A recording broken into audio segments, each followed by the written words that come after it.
안녕하십니까. 김경국TV 시작하겠습니다.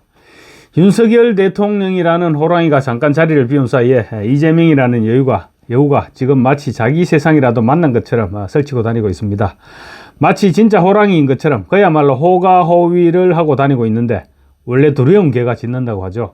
이재명은 지금 낮에는 마치 자기가 권력을 잡은 듯이 설치고 다니고 있습니다. 그렇지만 밤만 되면 공포감은 극에 달하고 있을 것입니다. 뭐가 아니면 도가 되는 엄청난 도박을 시작했죠. 그런데 이제 국민적인 저항에 맞닥뜨린 데다가 당내 비명계들도 꿈틀거리고 있습니다. 그러니 그야말로 한쪽 발은 교도소 담장 깊숙하게 떨어지고 있는 그런 느낌일 것입니다. 그런 이재명을 더욱 나락으로 떠뜨리는 일이 일어났습니다. 이재명의 사법시계가 다시 빨라지고 있다는 소식입니다. 31일 전국 법관 정기인사 명단이 발표됐습니다.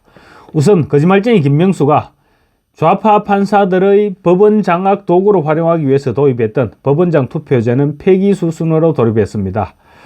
고법부장 판사 18명이 지방법원장으로 임명된 것입니다.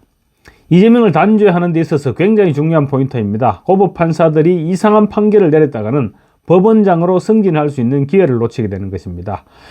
그래서 이재명의 항소심 재판부도 철저하게 법리에 따른 판결을 내리게 될 것으로 볼 수 있을 것 같습니다. 예상대로 이재명의 선거법 위반 항소심 재판부인 서울고법 형사 6-2부 최은정 재판장과 이해설 정재호 부장판사 3명 모두 유임됐습니다. 최은정 재판장은 지난 23일 이재명 선거법 위반 혐의 2심 첫 공판 기일에서 2월 19일까지 정인신문을 끝내고 특별한 사정이 없다면 그달 26일에 결심 공판을 진행하겠다, 이렇게 언급한 바 있습니다. 이재명의 재판 지연 전략을 막기 위해서 결심 공판 일정까지 예고해버렸습니다. 선고기일은 통상 결심 공판 후 빠르면 2주, 늦어도 한 달 정도 이내에는 보통 선고기일이 잡힙니다. 최은정 재판부는 집중 심리를 위해서 3월 12일까지 다른 재판을 배당받지 않기로 했습니다. 그래서 빠르면 재판부의 의지에 따라서 빠르면 선고가 앞당겨질 가능성도 배제할 수 없습니다. 그렇게 되면 대법원 선고도 6월 중순이면 내려지게 될 수 있습니다. 헌법재판소가 지금 윤석열 대통령이 탄핵 심판을 최대한 앞당기려 하고 있는데 늦어도 문형배, 이미선 두 재판관의 임기인 4월 18일 이전에 탄핵 심판을 결론 내리겠다, 이런 태세입니다.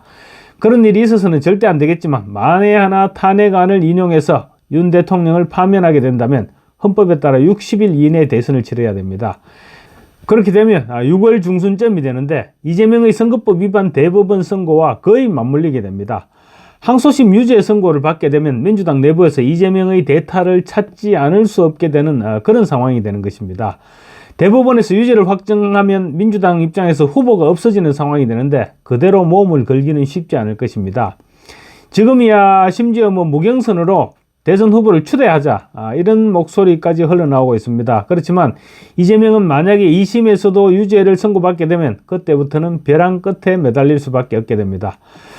이재명에게 가장 위험한 재판이었는데 김동현이라는 이상한 쓰레기 같은 판사가 터무니없이 무죄를 선고해서 온 국민을 멘붕에 빠뜨렸던 위정교사 혐의 항소심 재판부인 서울고법 형사 3부도 전원 유임됐습니다.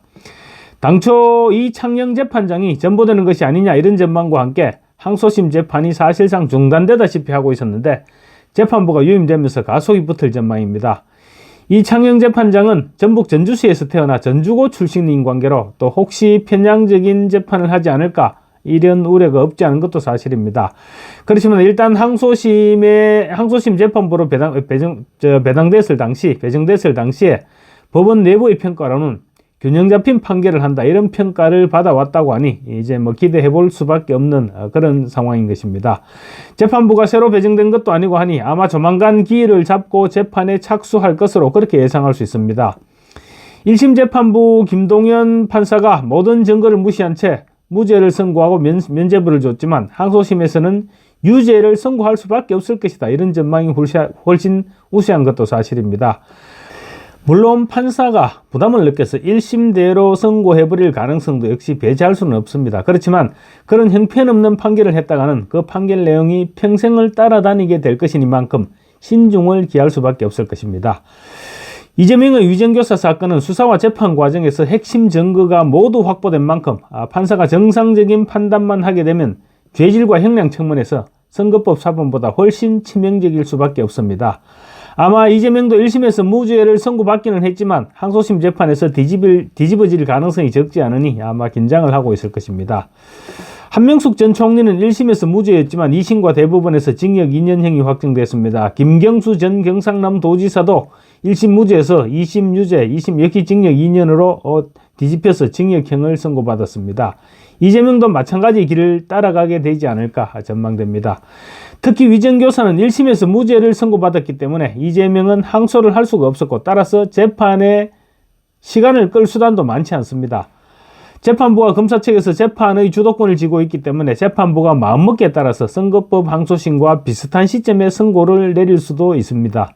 재판부가 바뀌었으면 2월 24일부터 업무가 시작되는 만큼 시간을 더 끌 수가 있었겠지만 재판부가 유임되면서 곧바로 항소심 절차가 시작되지 않겠느냐 이렇게 전망되고 있습니다.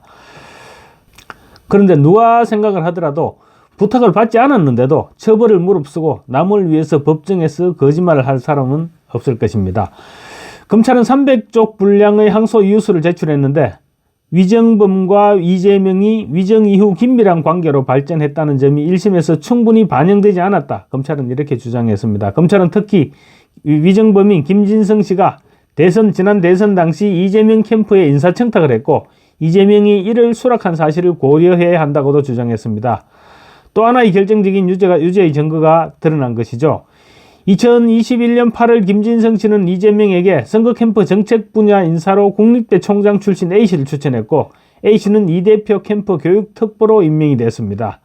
검찰은 김 씨가 이 대표에게 A씨의 휴대전화 번호를 전송했고 이에 이 대표가 알겠습니다. 감사합니다. 라고 답한 사실을 인사청탁의 간접 증거로 제시했습니다. 1심에서 쓰레기 같은 김동연은 이재명의 요청에 따라 김진성 씨가 위정을 했던 것은 맞지만 이재명은 김진성이 위정할 것을 몰랐기 때문에 고의가 있었다고 볼 수 없다는 해괴한 논리로 무죄를 선고했습니다. 이재명의 위정교사 혐의 항소심 재판은 1심 때도 마찬가지였지만 재판이 워낙 단순한 만큼 재판은 신속하게 진행될 수 있다는 것이 법조계의 한결같은 전망입니다. 1심에서 확보된 증거만으로 판단이 충분히 가능하며 만약에 재판이 진행된다면 이는 이재명의 술수라고 봐야 한다는 주장도 곁들여졌습니다.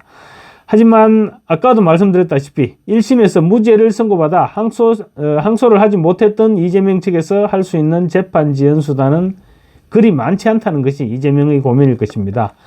유죄를 선고받게 되면 선거법 위반이나 위정교사 혐의와는 비교도 되지 않을 대북 불법 송금 사건은 재판부가 바뀌었습니다.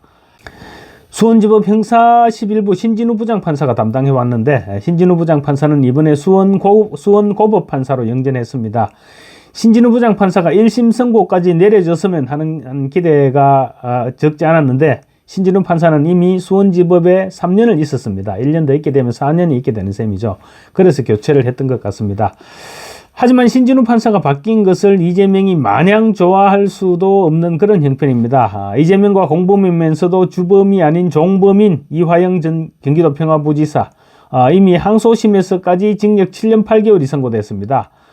어떤 판사가 사건을 맡게 된다고 하더라도 이화영의 항소심 판결문이 그대로 전달될 수밖에 없을 것이고 그래서 이재명 역시 유죄를 피하기 어려울 것이라는 전망입니다.